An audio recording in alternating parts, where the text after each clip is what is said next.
بسم اللہ الرحمن الرحیم۔ السلام علیکم۔ آج میں آپ کو حضور اکرم صلی اللہ علیہ وآلہ وسلم کے طائف کا ایک واقعہ سناتی ہوں۔ نبوت مل جانے کے بعد 9 برس تک نبی اکرم صلی اللہ علیہ وآلہ وسلم مکہ مکرمہ میں تبلیغ فرماتے رہے اور قوم کی ہدایت اور اصلاح کی کوشش فرماتے رہے، لیکن تھوڑی سی جماعت کے سوا جو مسلمان ہو گئی تھی اور تھوڑے سے ایسے لوگوں کے علاوہ جو باوجود مسلمان نہ ہونے کے آپ کی مدد کرتے رہے۔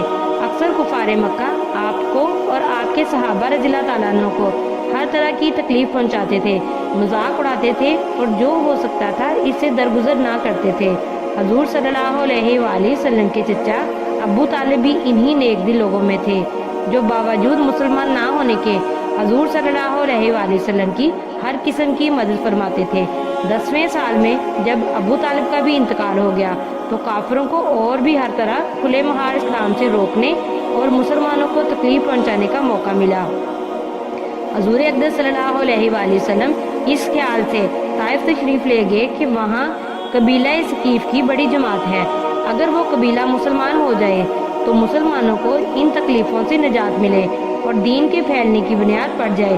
وہاں پہنچ کر قبیلہ کے 3 سرداروں سے جو بڑے درجے کے سمجھے جاتے تھے گفتگو فرمائی اور اللہ کے دین کی طرف بلایا اور اللہ کے رسول کی یعنی اپنی مدد کی طرف متوجہ کیا، مگر ان لوگوں نے بجائے اس کے کہ دین کی بات کو قبول کرتے یا کم سے کم عرب کی مشہور مہمان نوازی کے لحاظ سے ایک نوارد مہمان کی خاطر مدارت کرتے، صاف جواب دے دیا اور نہایت بے رخی اور بد اخلاقی سے پیش آئے۔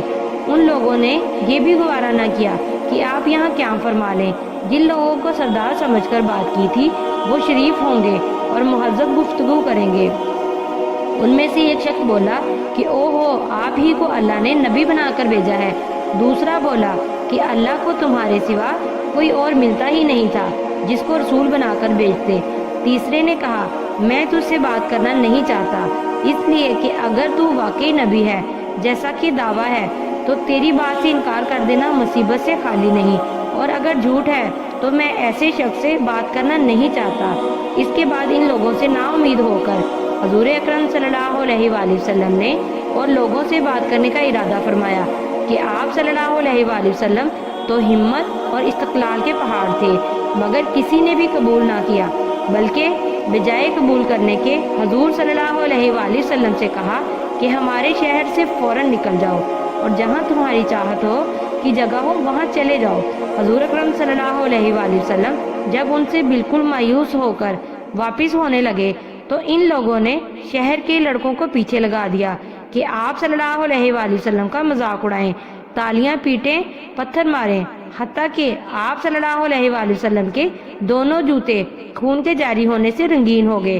حضور اقدس صلی اللہ علیہ وآلہ وسلم اسی حالت میں واپس ہوئے۔ جب راستے میں ایک جگہ ان شریروں سے اطمینان ہوا تو حضور صلی اللہ علیہ وآلہ وسلم نے یہ دعا مانگی، اے اللہ تجھی سے شکایت کرتا ہوں میں اپنی کمزوری اور بے کسی کی اور لوگوں میں ذلت اور رسوائی کی۔ اے ارحم الراحمین، تو ہی ضعفاء کا رب ہے اور تو ہی میرا پروردگار۔ تو مجھے کس کے حوالے کرتا ہے؟ کسی اجنبی بیگانہ کے جو مجھے دیکھ کر تو شروع ہوتا ہے اور منہ چڑھاتا ہے، یا کسی دشمن کے جس کو تو نے مجھ پر قابو دے دیا۔ اے اللہ اگر تو مجھ سے ناراض نہیں ہے تو مجھے کسی کی بھی پرواہ نہیں، تیری حفاظت مجھے کافی ہے۔ میں تیرے چہرے کے اس نور کی طفیل جس سے تمام اندھیریاں روشن ہو گئی اور جس سے دنیا اور آخرت کے سارے کام درست ہو جاتے ہیں، اس بات سے پناہ مانگتا ہوں کہ مجھ پر تیرا غصہ ہو یا تو مجھ سے ناراض ہو۔ تیری ناراضگی کا اس وقت تک دور کرنا ضروری ہے جب تک تو راضی نہ ہو۔ نہ تیرے سوا کوئی طاقت ہے اور نہ کوئی قوت۔